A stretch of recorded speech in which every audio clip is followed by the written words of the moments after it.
I believe kids have been used like pawns in a game of chess.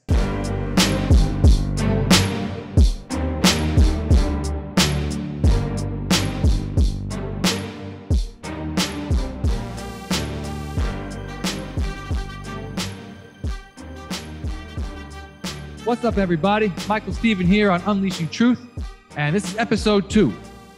Gonna have some new and fresh ideas for you today.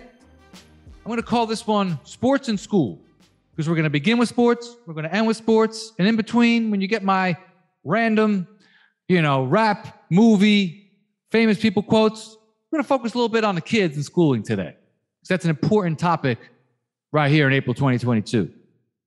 So 8 sections. 10 sports commandments, 10 beliefs I have on human nature, 10 proverbs, 10 movie quotes, 10 rap quotes, 10 famous people quotes, 10 whys, and 10 beliefs, random beliefs that I have on sports. I'm going to boomerang back there. So, part 1, the 10 sports commandments. I've been building this up in my head for years. I've always wanted to come up with a logical, numerical, scientific way to end all the ridiculous sports debating that goes on in the world. And I was kind of inspired by Notorious B.I.G. Rest in peace. He passed away 25 years ago. He had a song called The 10 Crack Commandments. Also, you guys might have heard of some other commandments. That inspired me as well. I figured 10 sports commandments. If we just analyze player by player when we do one versus another, or we're ranking teams or players, and we just look at it this way, just to help ground us. So, without further ado, the 10 sports commandments. Number 1, admit and own your biases. This one's crucial. I'm going to spend some time here. If you're a fan of a team, a fan of a player, or you just don't like certain teams or certain players, or you just, on the side, you root for a certain guy, this affects everything going forward. You need to understand it, admit it, and own it. You're a Giant fan, and you're watching a Giant and Cowboys game. You view it through a Giants lens. You're a Cowboys fan, you view it differently. You're an Eagles fan. Maybe you feel one way or another based on the past. It's a divisional game. Maybe you don't care. Maybe you do. You're a Buffalo Bills fan. You're just watching it from a place of, you're neutral. Except maybe you're still mad at the Giants from beating you in that 20-19 Super Bowl. I don't know. Then again, the Cowboys beat you twice right after that. So you get what I'm saying. What player, what team you root for will cloud your judgment if you let it. Now let's talk about players. My favorite player is Russell Wilson. When I watched the 2014 Super Bowl between the Seattle Seahawks and Denver Broncos, I saw Russell Wilson play incredibly well because he did. That's what the video shows. That's what the numbers show. His offense scored 27 points on the first 6 drives that they had. Field goal, touchdown. Exclude a kneel down and a kick return for a touchdown. Punt, touchdown, touchdown. That's 27 and 6. But Seattle won the game 43-8. And the big story coming into the game was Peyton Manning. And he had 55 touchdowns passing that year, an NFL record. And the Legion of Boom was a vaunted defense, and that was the matchup. And Peyton got crushed. He netted 0 points. He scored 8, and he let a snap go over his head. That's -2. And he threw a pick 6. That's -6. 0 points. That was the story of the game. And at the same time, Russell Wilson was underrated because of the national narrative against him. So a lot of people felt a certain way about Russell, and they wanted their confirmation biases confirmed. So they said, oh man, he had like 120 passing yards and no touchdowns, and it was 29-0. He didn't do anything. The defense carried him. Yeah, those facts are true. But if you watch the game, which I did, I watched with people who felt that way because they didn't reconcile this number one sport commandment here when they were watching it. They didn't understand that internally. They just saw what they wanted to see. And that was, well, Wilson wasn't throwing touchdowns all over the place and Peyton was getting and messed up. And the narrative is, oh, Peyton against the LOB. Well, bottom line is Russell was cold, calculating, controlling the clock, keeping the Broncos defense on the field, tiring them out, keeping his defense fresh. Russell was the MVP of that game. Peyton just got dominated so badly that he wasn't able to throw 300, 350 yards and 3, 4, 5 touchdowns. He just didn't have to. But that's just an example of, I admitted in owning my bias. I did. I was rooting for him. But at the same time, I objectively know what I saw. And people at that point were like, oh, you're being a fanboy. And I'm like, no, that's what happened. Argue the points. 27 points on 6 possessions. They won 43-8. The defense didn't score those 43 points. That was basically 2/3 of that, the offense. So that's an example of admitting and owning your biases. It's okay. When I argue sports, I admit my bias up front. Then I talk the case, like a court case. All right? You got your lawyer, I got mine. We got an impartial jury. Who's got the better case? And that's what it's about. So if you don't admit your bias and you come into the court, you're going to start, without realizing, you're going to start spitting a little bit of slanted data that you found, and you're not going to give full context because you're not admitting your bias. You're not owning it. Once I admit it, you can't use it against me. Like Eminem and 8 Mile. I know everything you're going to say against me. Okay. Tell me something I don't know.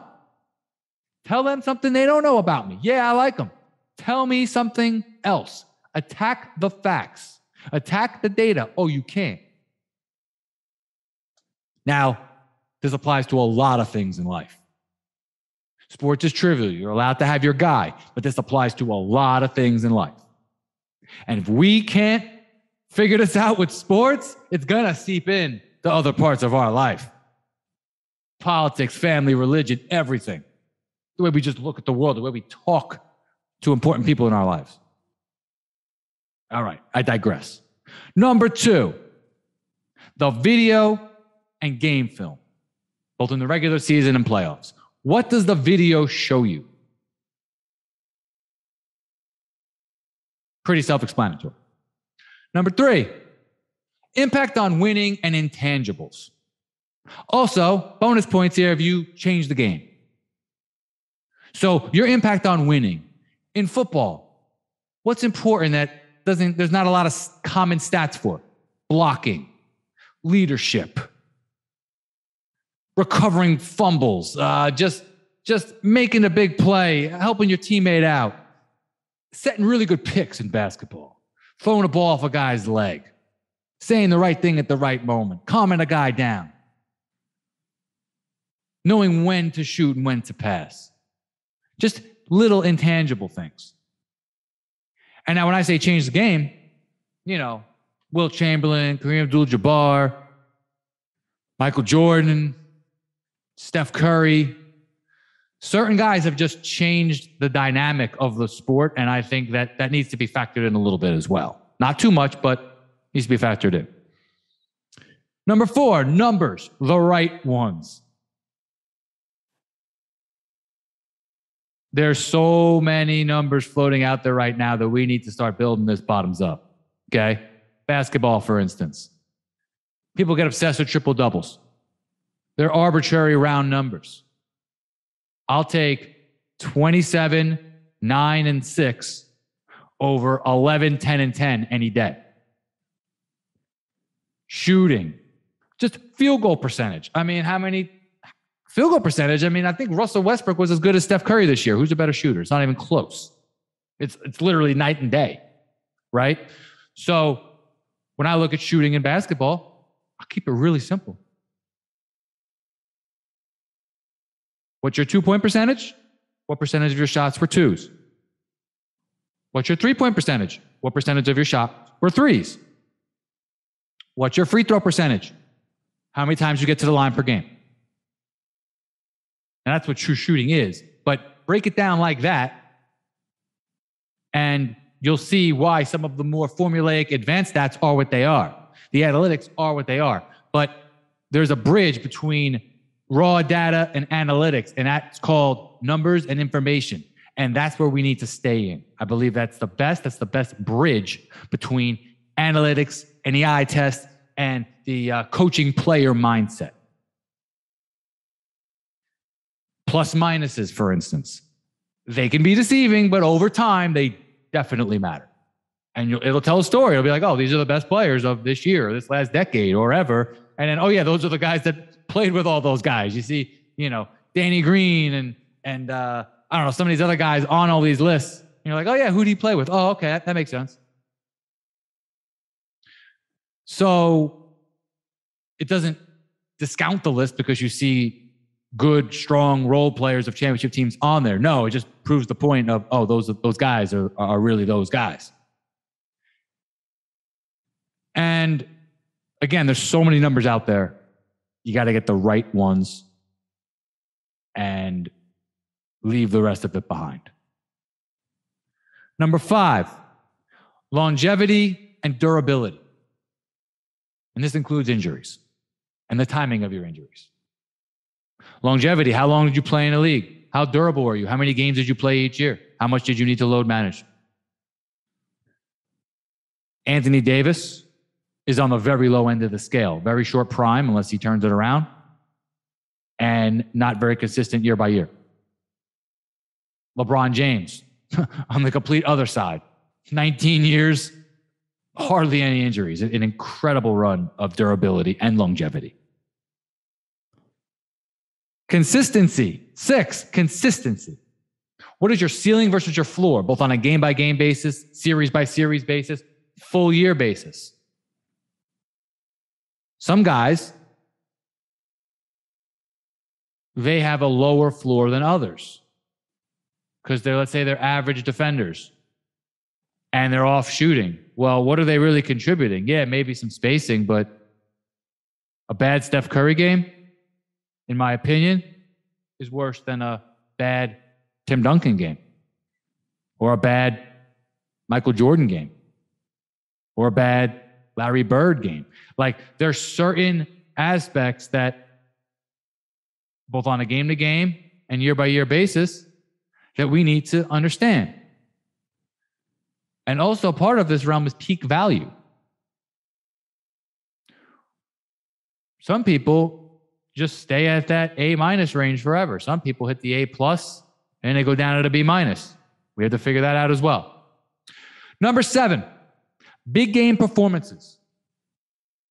Regular season and playoffs. And how are you in the clutch? Now, big games come in all different shapes and sizes.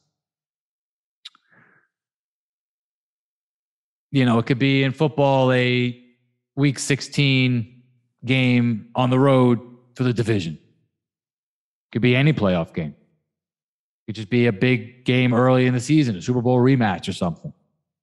Basketball, they come and go. Every year, every sport, there's big games, and some guys perform clutch and some guys don't. And even the most clutch guys have issues. Michael Jordan, hey, listen, Michael Jordan is one of the most clutch athletes ever. I watched him when I was younger. He had games where he missed 2 free throws toward the end of the game. He had games where he shot his teams out of games late in the fourth quarter and overtime. It happens. Even some of his 60-point games. Like, we're watching this Jordan game on YouTube. It's like, oh, they lost? Oh, okay. It happens. But in the biggest moments, certain guys rise to the top. My favorite player is Chris Paul. He's had a couple of major check marks against him. But by and large, he's one of the most clutch players of all time, based on the video and the numbers. Magic Johnson. Larry Bird. Extremely clutch, but they missed shots. Magic Johnson, they called him Tragic Johnson back in the early 80s after some blunders in the finals. Isaiah Thomas, very clutch, but threw a pass that was stolen by Bird, and it basically cost him the series. It happens to even the best players, most clutch players. So just the consistency of your clutch and your overall big game performance. Number 8, notice I changed this. I saved this to number 8. Accomplishments and awards from all angles. Not just how many rings did you win, but how many finals did you play? How many conference finals did you play in? Kind of like in tennis, they say, hey, you made this many major Grand Slam titles, this many finals, and this many semifinals. But in team sports, it's hit or miss, especially basketball and football. It's like, oh, you're either there or you're not. And I'll tell you, like, bling privilege, that's a word that I started using, a phrase that I kind of coined to describe a lot of the reasons behind this mentality. Bling privilege or ring privilege, whatever you want to call it. Bling meaning MVPs and rings. Rings just meaning rings. You win one ring and your shit don't stink. You win early like Derek Jeter, your shit don't stink. You win early like Tom Brady, you get the benefit of the doubt. You win one ring early like Doc Rivers, boom. You're a legend. You can say whatever you want. Even when you're not as good at your field as somebody else, like A-Rod was better than Jeter, but until A-Rod won, Jeter always got that like nod. The problem is when we start bringing up awards instead of the game. If you want to argue Steve Nash is better than Chris Paul, go ahead. Go ahead. But if you start going to say 2 MVPs, really? That's what you go to? That's circumstantial. It's the opinions of other people. It's based on who else did well that year and some people's opinions and the national narrative. You know how I love that? But if you want to start talking about the impact on winning and the videos and the numbers and the longevity and the consistency and big games, well, I'm pretty sure I'm taking Chris Paul or Steve Nash. But overall, yeah, Nash has, you could argue he's actually a slightly better offensive player. I wouldn't, because Paul's more clutch and Paul's bigger and stronger. I think they're about even on offense. And then defense, Nash is average and Paul's an all-time great defensive point guard. So Paul's a better player. But you could argue it, hey, he's a better shooter. Hey, he's a more courageous passer. Hey, he doesn't rub teammates the wrong way quite as much. Hey, he doesn't flop as much. He's not as dirty. Use things like that. That's cool. You could say that. That's part of the game. That's part of the video. But don't just default to the MVPs. It's simple. It's way too simple. And it's just degrading, honestly. It's just you're using opinions of others to try to justify your opinion on something that you have a bias on. So you haven't even followed sport commandment number 1 now, have you? But obviously, these are very important. Okay? But Michael Jordan, I don't go to 6-0 in the finals because he was the best player in the league the 3 years prior to that as well. In 88, he won every award known to man. MVP, Defensive Player of the Year, All-Star Game MVP. He did everything. And then 89 and 90, he dragged teams deeper into the playoffs that didn't belong there. He was the best player in the league. He didn't make the finals. Why? Because of the video, the impact on winning, the numbers, the peak value, the big games, everything. He had everything. He just wasn't on the best team, so he couldn't win. So when I talk about Michael Jordan versus LeBron, that's what I talk about. I talk about the game. And yeah, LeBron's got a case. But I don't just default to the simple stuff. Oh, the number of MVPs, number of rings, because that's circumstantial. Number 9, context. Your team, your organization, your opponents, your era. Jason Kidd made 2 straight finals. That gives him a lot of cachet and a lot of circles. He made 2 finals with the Nets. Meanwhile, the teams he beat in the second round, they're worse than some of the teams in the Western Conference would have to play in the first round. He had a very defensive-minded team. Same thing with Iverson to some degree. Same thing with LeBron making 8 straight finals. An incredibly amazing feat. You think he's doing that in the West? You think Tom Brady wasn't fortunate to play in a division with the Bills, Jets, and Dolphins? comes in right after Dan Marino retires and then leaves right before Josh Allen becomes a superstar. And he basically just gets an extra couple wins per year and gets that first round bye for 2 decades. You don't think that mattered? Of course it does. It doesn't take away from the greatness, but it's part of it. Context matters. Some people in the Western Conference had a really, really tough time in the NBA over the last 20 years. Not to diminish the East, but sometimes the West has been better. And this goes for anything. This goes for talk about quarterbacks. How are you comparing Aaron Rodgers and Joe Montana? How are you comparing, Drew Brees and Brett Favre? Look at all these things. And context really matters. The era, where they played. Drew Brees played in a dome with Sean Payton in a pass-happy era, not in a defensive-minded division in general for most of those years. And he wasn't that good with San Diego relative to all these all-time great quarterbacks. So yeah, when I rank quarterbacks all time, let's just say the last 40 years, Drew Brees is barely top 10 for me, if at all. Like, it's not a bias. It's all these factors. They all play in. Peyton Manning.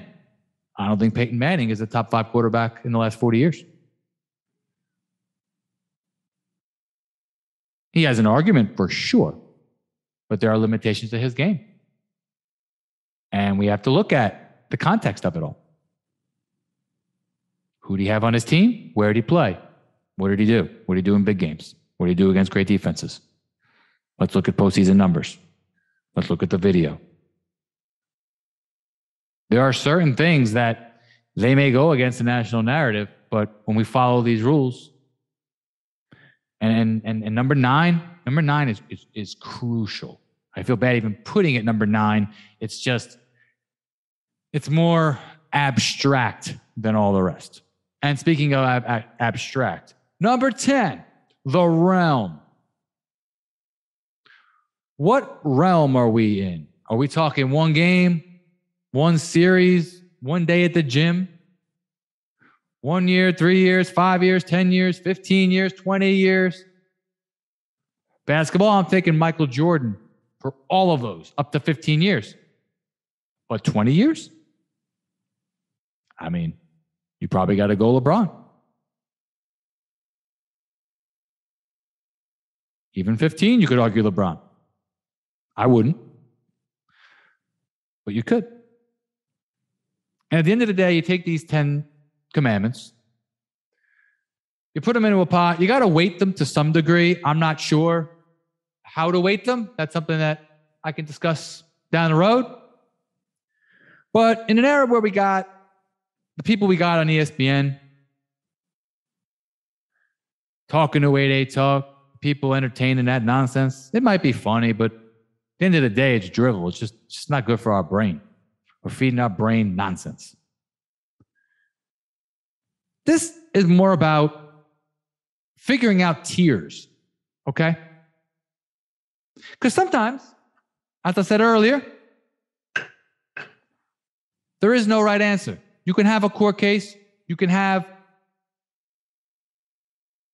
a judge, an impartial jury, and you have your 2 cases. Who's better, Steph Curry or Jerry West? There's no right answer. Chris Paul or Oscar Robertson? There's no right answer. There's not. You can have your opinion, but there's not a right answer. But it's about tiers. You see, I think Chris Paul and Steph Curry could be compared because they can. But I bet you there's some old school guys who think Chris Paul's better, but the majority of younger people, 9 out of 10 probably would go, oh, Curry all day. Not even close. 3 rings versus 0. 2 MVPs versus 0. But no. In my view, they can be compared because I don't know who I would pick if I wanted to win one game, one series, or stay on the court one day at Rucker Park. That's kind of one of the reasons that inspired me to do this because, hey, I have my favorite players, but what's not right here? Why do some people feel how I feel and a lot don't? And it's because a lot of times we have this bling privilege We have the national narrative. We have the wrong numbers being used selectively, and a lack of general conversation around it. So at the end of the day, the 10 sports commandments are here to help us talk about sports in a raw and uncut and civil manner. You can have your favorite players. You can have what you want to be true, but no name calling, no yelling and screaming and meaning it. You could do it for entertainment, but no name calling, no personal attacks, none of that. I don't stand for any of that. I stand for bringing back an anti-ESPN, anti-Fox Sports, anti-clown show that we see on TV and a lot of parts of the radio. We need to bring back old school masculine sports debate. Next, part 2. 10 random beliefs that I have about society. Number 1, I believe in a top-down mentality, but a bottoms-up case. What does that mean? Well, we know what bottoms-up means, like I was talking about with the sports commandments. You build it from the bottom up. The video, the impact, the numbers, what you see, all the data that applies to anything in life. Build it that way. Don't just look at the shiny objects. Don't look at the results and work backwards. Build your case, build your argument from the grassroots. But top-down mentality, that applies to, let's say you're at a blackjack table and you don't like something that the dealer told you to do. You don't like some rule. Do you shoot the messenger? No, because she's on camera. You see, she works for the pit boss who runs that whole section. And that guy works for, let's just say, the floor manager, who works for the casino general manager, who works for the casino owner, who works for, I don't know, the politicians or the mob, whatever. Top down. Don't shoot the messenger. Understand that, hey, they're just following rules. Number 2, I believe society is too obsessed with the scoring mindset and results and bling and highlights, and it ignores obvious things right in front of their faces. We're obsessed with maybe those in power in real life, and we ignore their deficiencies. We're obsessed with, in sports, we're obsessed with the 25, 30 point a game scorer, the flashy dunks, the rings, the crazy highlight plays, and we ignore the fact they're not good on defense.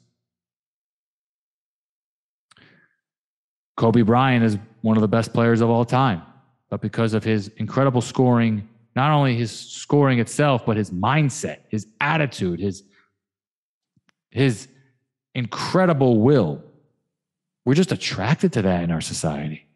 And it is awesome. And that's why they have these silly lists like the best killers and all these like, oh, he's just a killer. He's a better scorer than LeBron James because of his mindset. Well, LeBron on video and the numbers scores more efficiently. So what is your point? What are we getting at? The results are the results. I'm building that from the bottoms up. But at the same time, he won a lot of rings, Kobe. But I don't think he's a top 5 player of all time. I think he has a very poor case to be a top 5 of all time. I think he's barely top 10. I would probably put him in somewhere in the 8 to 15 range. I'm not sure at the moment. Because circumstance matters. Because of his scoring and his mindset and his rings, top 5. It's like, no. I'm picking Larry Bird first. I'm picking Magic first. Because we're ignoring, what are we ignoring? We're ignoring the D. We're ignoring that he only played defense in spurts for the last 10 years of his career. Blake Griffin, incredible highlights, had some fancy numbers. We're ignoring the fact that against good teams, he didn't get any rebounds because he didn't have the fundamentals. We're ignoring that he didn't guard his man. and that he wasn't a good defender. And that's why in 2022, he's on the bench for a 7 seed when he came in the league in 2011. You ignore something for so long. Carmelo Anthony, why was he out of the league? Why was he off the Rockets?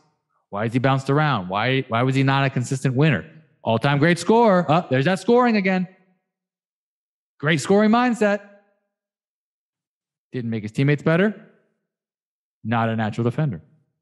Russell Westbrook, fancy numbers, didn't win that many games. Why? Defense. We love the alpha dog, go get a mindset, but we ignore D. And I know I'm ranting about sports, but a lot of times we like it with our leaders. A lot of people like that alpha mindset that Trump had when he had it. Wasn't all the time, but he did have it at times. People love that. Ignored all the D, ignored all the deficiencies, didn't they? And now they're coming to light here in 2022, aren't they? So again, that's why one of my mottos is aligning with ideas and not individuals and ideologies. Not to digress, but remember, be careful who you follow and who you think is on your side. Be careful who you always defend in sports, because eventually you're going to sound like an idiot. Not saying you are one, I don't name call, but sometimes you run that risk if you go too far. Don't ignore the deficiencies that are right in front of your face. Number 3, I believe on this note, the average person doesn't understand how to use numbers. And therefore, they're easily manipulated by those in control of what you see and what you read and what you hear. They don't understand how numbers themselves can be manipulated. And that's something I want to help everyone kind of understand. I mean, I'm very good with numbers. I'm not perfect. I'm not great with the formulas like an actuary, but I understand how to use numbers and how to discuss things in a numerical, logical fashion. Number 4, I believe in respectful rebellion. When I say respectful rebellion, I was in Las Vegas in January of 2022. Every single casino said to wear a mask. I did not want to wear one. I did not think it was right. I knew my health status at that point. And I believed that it was a respectful thing to do. And I walked around. I did not wear one. And many other people did the same thing. And when I got down to the blackjack table and they said, hey, you need to, my blackjack again. You need to wear one here. I snickered a little bit. I was like, wait, you're closing all of your other tables. So you're consolidating everybody on a couple of tables here. So you're basically having your cake and eating it too. You have a nice balance between not paying all of your dealers, but then still controlling what we do with our breathing. That's great. That's really innovative, actually. You get to keep your money and you get your control. If they wanted us spaced out, they could easily just pay their dealers, right? But I was like, all right. And I was respectful about it. Did I take, 35 seconds to have my sip of Johnny Walker? Yeah. Did the cards come out better when I did that? Yeah, mostly. But I didn't fight with anybody. I didn't argue with anybody. I didn't disobey anybody. I just didn't listen to a sign. That's respectful rebellion. And on this note, and while we're talking about numbers, when I'm walking around there, I'm thinking about numbers, obviously, because I'm trying to win when I'm gambling. But in Vegas, what are the odds that I have the newest virus, the newest variant? What are the odds? Let's go with 1 in 100. 1% chance that I have it. At that case, it would have been even lower, but based on my personal events. But Let's just say for the average person walking around, 1%. What are the odds that they give it to somebody else and that person has to go to the hospital because of it? I'm going to cut out the middleman. I'm just going to say 1% chance that I have it. I come into somebody, I give it to them. So no like percentage. Oh, did you, is there some percentage in there? No, they just get it. Now there's a 1% chance that they go to the hospital, right? All the numbers we saw from the CDC, all these different government websites, 99%, because I don't know how old this person is. If it was a little kid, there's a, 0.0002 chance. But older person, okay, maybe it's a 5% chance. So 1%, balance it out. So 1% chance I have it, 1% chance they get seriously ill of it. This is how numbers works. That's 1 over 100 times 1 over 100. That's a 1 in 10,000 chance that I am going to infect somebody walking around. Now, that's just an example. That has nothing to do with any initiations. That has nothing to do with any mass. That's just take away all of the manipulation there and just think about the numbers themselves. That's what it is. It's an extremely, extremely, extremely low rate. And that is not to minimize anything that's happened with this virus, because yes, people have perished. Yes. That is unfortunate. Yes. Am I sad about that? Yes. Am I going to always do what everyone else is telling me to do to save those people, a lot of whom put themselves in a situation with poor health? No, I'm not. There's a balance in life, and I'm going to respectfully rebel. And I'm going to have my logic and my numbers and my cold, hard data to stand on with integrity. Damn, I got dark. Number 5, I believe 75% of what happens on the world is on TV. It gets talked about by both sides and argued, but they're only telling you 3/4 of what's really going on. Now, then there's another 15 to 20% of what I would call controlled opposition.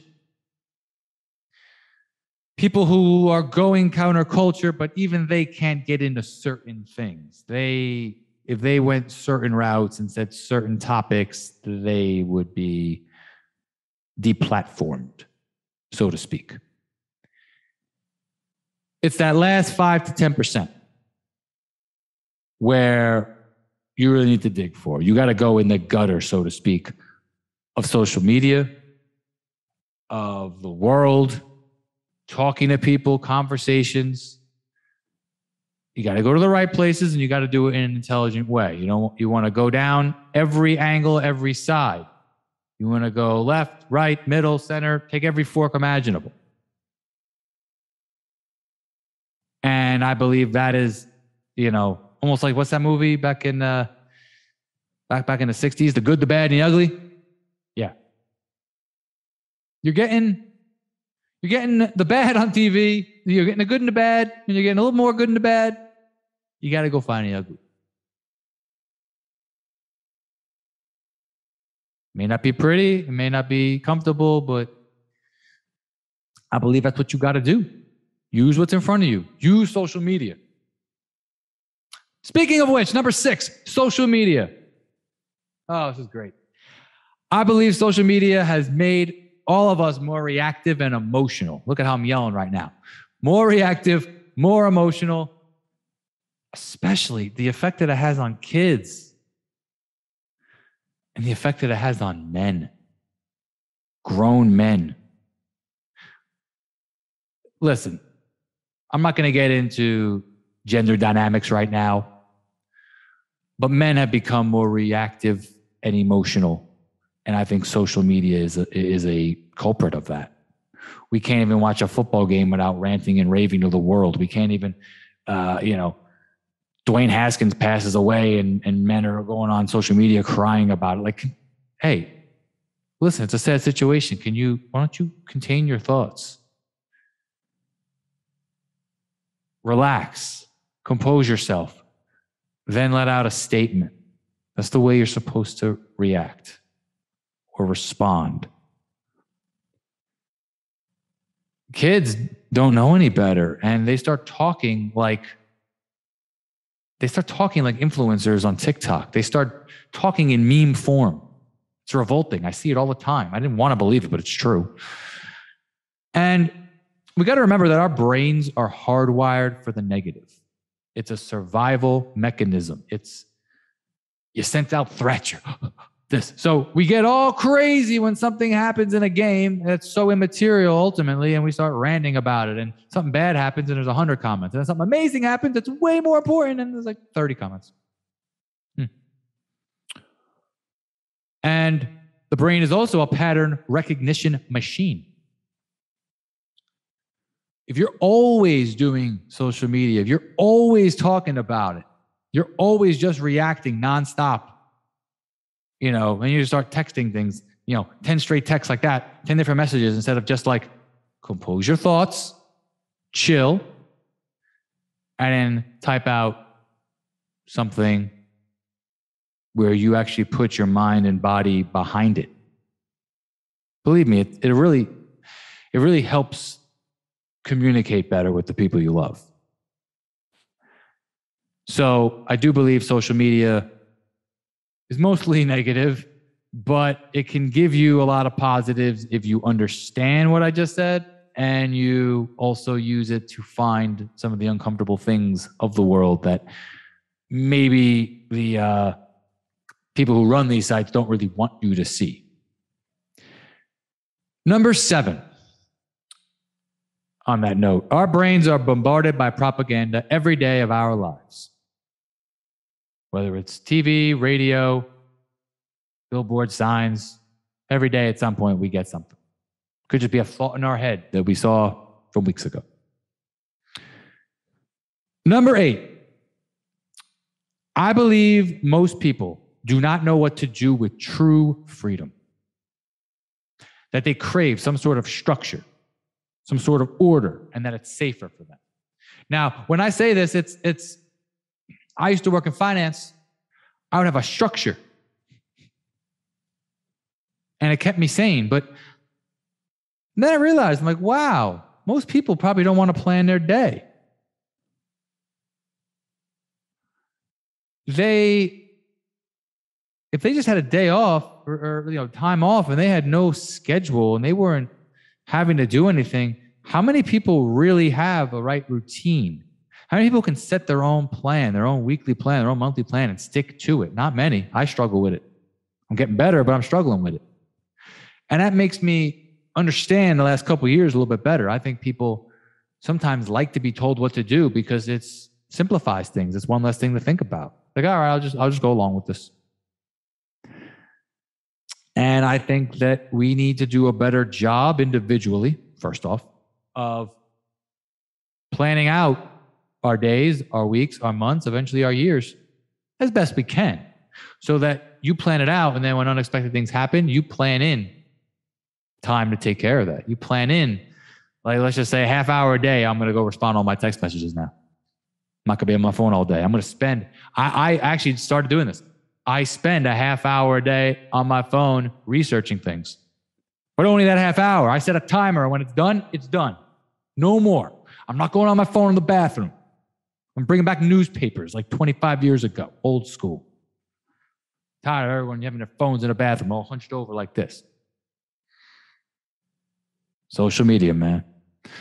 Number 9, I believe schools, public and private, are meant to indoctrinate children and teach them how to be part of society, but not take it over.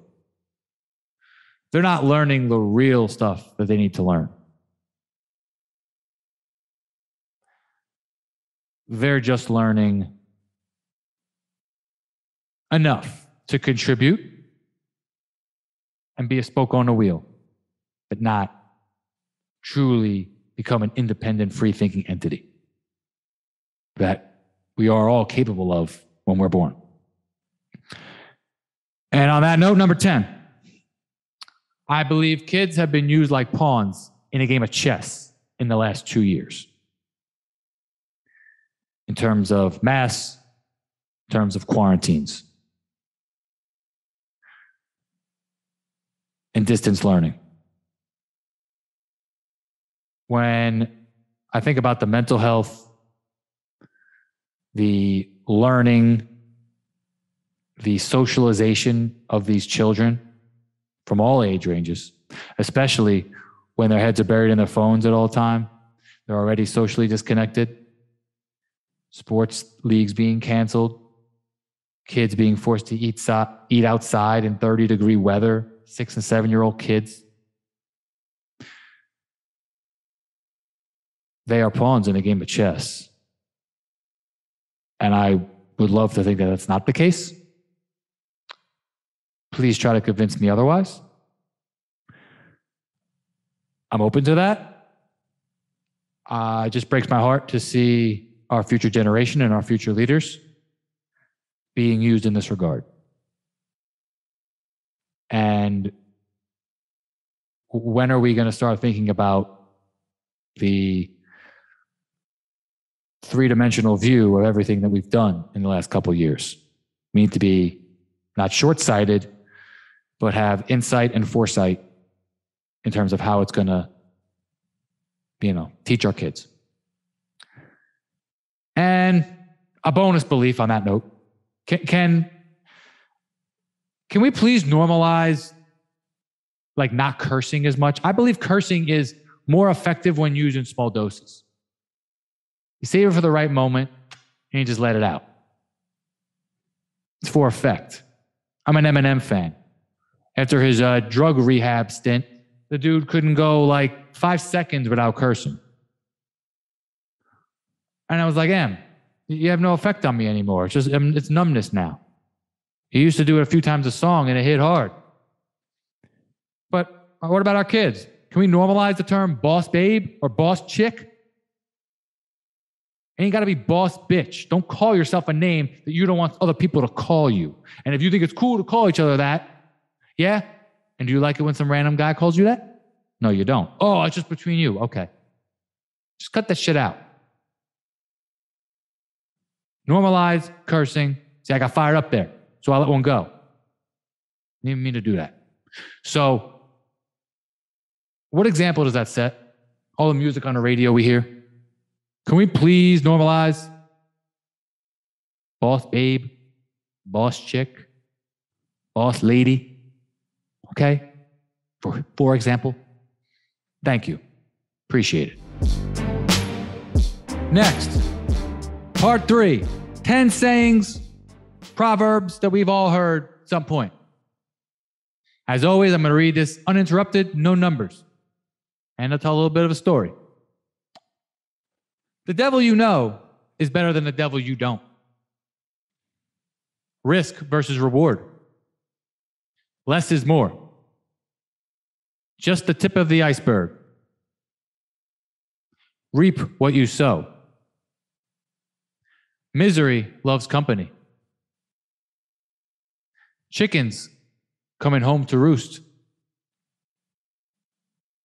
Don't judge a book by its cover. The truth is stranger than fiction. It's always darkest before the dawn. Next, part 4, 10 movie quotes. 10 quotes from random movies that we've all heard, hopefully. If you haven't, go check it out. Number 1, I believe in America. America has made my fortune, and I raised my daughter in the American fashion. Godfather. 1972. Number 2, a man who doesn't spend time with his family can never be a real man. Godfather again. I refuse to be a fool, dancing on a string, held by all these big shots. Vito. Godfather once again. Nothing is over. Nothing. You don't just turn it off. John Rambo, First Blood, 1982. Life moves pretty fast. If you don't stop and look around once in a while, you could miss it. Ferris Bueller, 1986. Stupid is as stupid does. Forrest Gump. Actually, that's Forrest Gump's mama. 1994. Let me tell you something, my friend. Hope is a dangerous thing. Hope can drive a man insane. Red from Shawshank, 1994. Number 8, every man dies, not every man really lives. William Wallace, Braveheart, 1995. Number 9, funny how words can be so open to interpretation. Mike from Breaking Bad, 2010. And lastly, if we didn't do what we loved, we wouldn't exist. Adonis Creed from Creed 2, 2018. Next, part 5, 10 rap quotes. 5 will be about the world. 5 will be about kids and girls. Cash rules everything around me. Cream, get the money. Method Man, 1993. Instead of war on poverty, they got a war on drugs so the police can bother me. Tupac, 1996. Who decides troops? Guys in ties and suits? Violent coups from private schools? Ill Bill, 2001. There is no future. The future is now. Ill Bill again, 2001. Technology is a blessing, but it's also a weapon. Cannabis, the GOAT, 2007. Get my daughter a college plan so she don't need no man. Biggie, 97.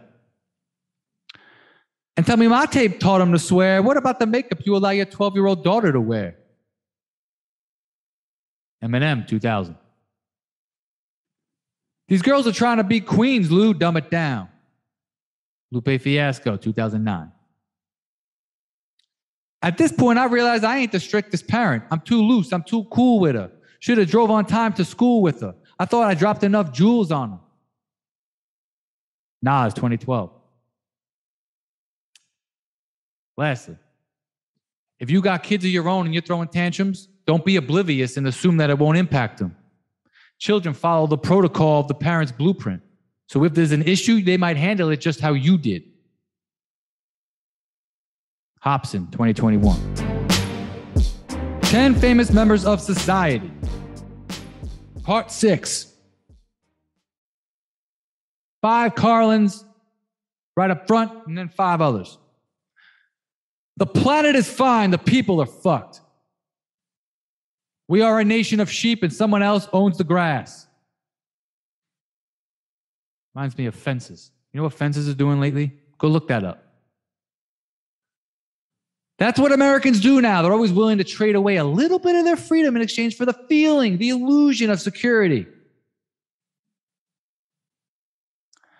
Life gets really simple once you cut out all the bullshit they teach you at school. Don't just teach your children to read. Teach them to question what they read. Teach them to question everything. George Carlin, the GOAT. All right, 5 others. Learn from yesterday, live for today, hope for tomorrow. The important thing is to not stop questioning. Albert Einstein. I think him and Carlin are very connected. If you want a happy life, tie it to a goal, not people or objects. Einstein. It ain't me, it ain't me. I ain't no millionaire's son. It ain't me, I ain't no fortunate one. Creedence Clearwater Revival, 1969. The First Amendment is first for a reason. Second Amendment is just in case the first one doesn't work out. Dave Chappelle. The hardest thing to do is to be true to yourself, especially when everybody's watching. Dave Chappelle. Words to live by. Next, the Jadakiss Why section. These are going to have a little bit of a theme to it. First, 5 of these were kind of a little bit older, but still relevant. And the next 5, brand new, last couple months. Why did a video of Cardi B emerge in 2019 of her admitting that she robbed and drugged men and that was okay? And then 1 year later in 2020, she was the one interviewing future president of America? She was the one? Really? Why is the NBA fining players for cursing while celebrating in a world where WAP is celebrated? The word bitch is all over radio and TV. And artists can speak 99% on the nose about sexual endeavors. You know Disney owns the NBA, right?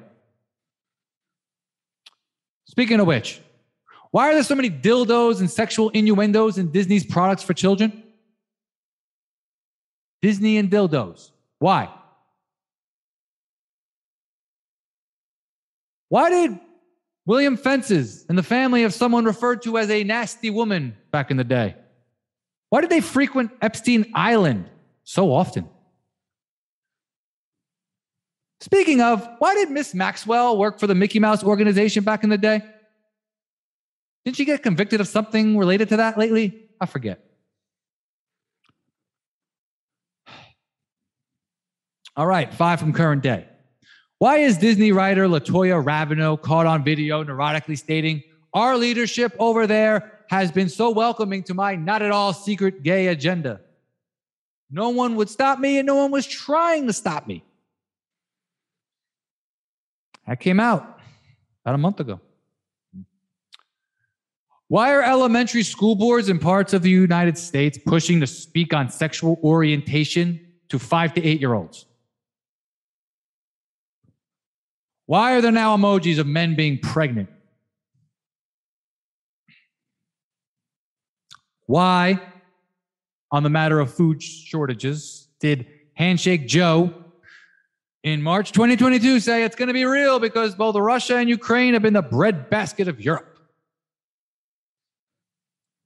And lastly, why is Elon Musk trying to purchase Twitter in April of 2022? Just curious. And lastly, 10 random sports beliefs. Bring it back to sports.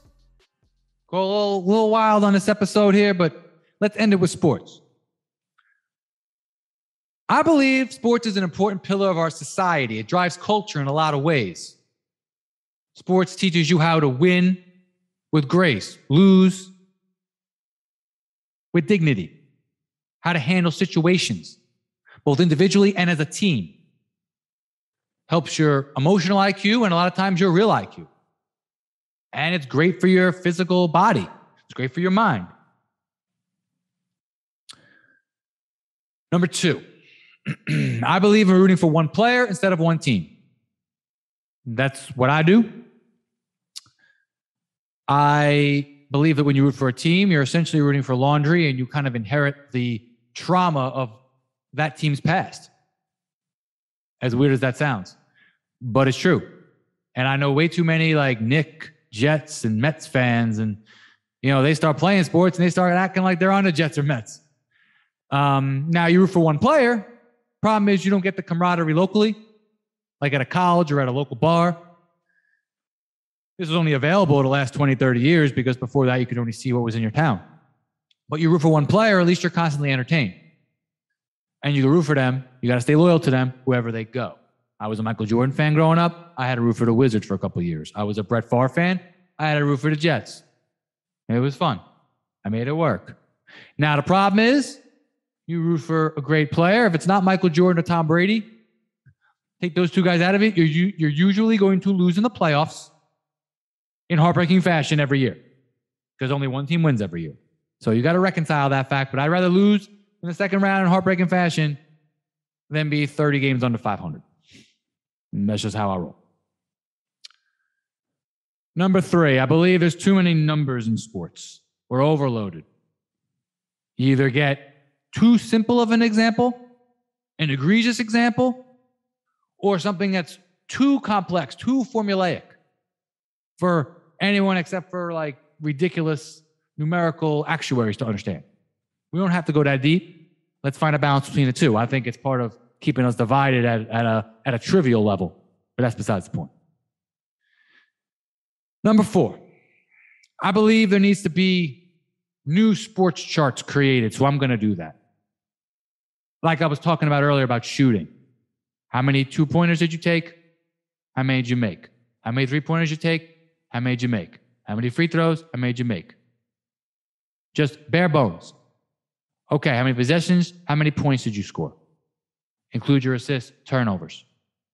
Boom, that's your raw numbers. No formulas needed. Done. That's how many points this guy produced per possession that he played. In football, can we please start adding together on non-fantasy football sites how much a quarterback throws for a touchdown and runs for a touchdown?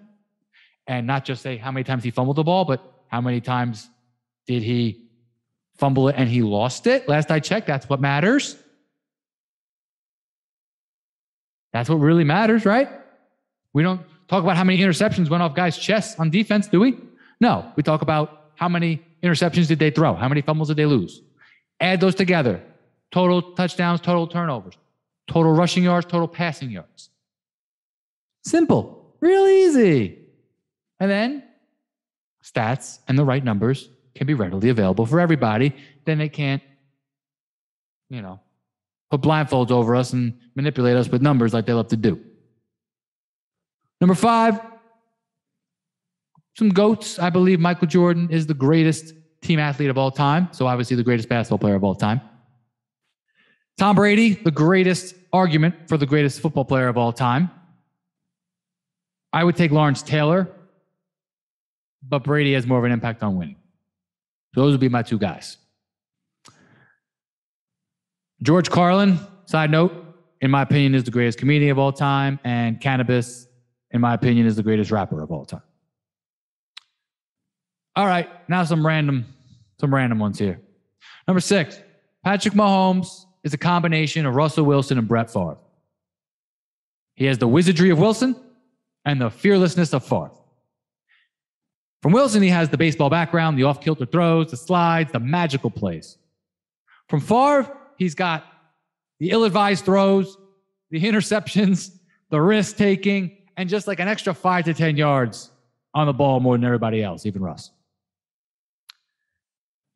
Number 7, Russell Wilson is the football version combination of Stephen Curry and Chris Paul. He's got the quickness and the elusiveness and the deep ball of Steph, but he moves and sees the field and has the right tempo and change of pace and leadership aspects of Chris Paul. Number 8, Luka Doncic is a combination of Larry Bird and Chris Paul. Size and just ridiculous clutchness of Larry Bird, just that random clutchness, the no-look passes, just his size, the way he looks, just everything about him. And he's got the Chris Paul like pick and roll game, the flopping, the ref manipulation. But I see him as a combination of those 2 players. Number 9, Kobe Bryant is the basketball equivalent of Brett Favre.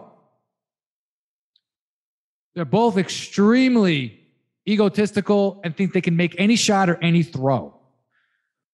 Favre was clutch early on, and then he kind of got this reputation of not being clutch and making big mistakes. But in reality, he was kind of both. He was clutch, but he would also throw the big pick sometimes. Kobe, same way. Made a lot of magical game-winning shots, but his percentages were not that great. He had a lot of game-winning bricks. Potential game-winning bricks. Well, he should have just passed the ball, which, sometimes they criticize LeBron for. Now, Kobe won 5 rings and Favre won 1. Now, basketball and football are different, but, Brett Favre only had a Shaq on his team for a couple of years. He had a great team, great line, and Reggie White. Kobe had a better structure around him more often, had Phil Jackson for a lot longer. So I really do think Kobe and Brett Favre are akin to each other in their respective sports. And lastly, number 10, you know why people shoot at random things? Like they shoot something in a softball bucket, or they shoot something in a trash can and they go, Kobe. You know why they do that? Because it's a wild shot and you're not sure if it's going in. All jokes aside, if I had to pick one person who encapsulates the overall theme of this episode, it would be Kobe Bryant. Kobe is an all-time great player, somebody who is a great example to people everywhere on how to have an internal drive and will and force of nature to do what they love. And he also was raising a family until his untimely demise about 2 years ago, which I think is very unfortunate. And we've lost a great man in terms of what he represented in the athletic community, but also what it seemed like he was about to do for women's basketball and just female empowerment in general. And as a dad of a daughter myself, that's a void that's going to have to be filled by all of us. Kobe Bryant had his flaws as a man. He had his flaws as a player. And I went back and forth between not rooting for him because he was a direct rival of Michael Jordan to eventually just appreciating his greatness by the whole middle to the end of his career. I rooted for him. I loved watching him. I called out what I think he did wrong, but that's on the field. That's on the court. In life, he was becoming a great role model to fathers and parents everywhere. And, sometimes I think, what would he think about what's going on in the world right now? How would he feel? I wish Kobe Bryant was around right now.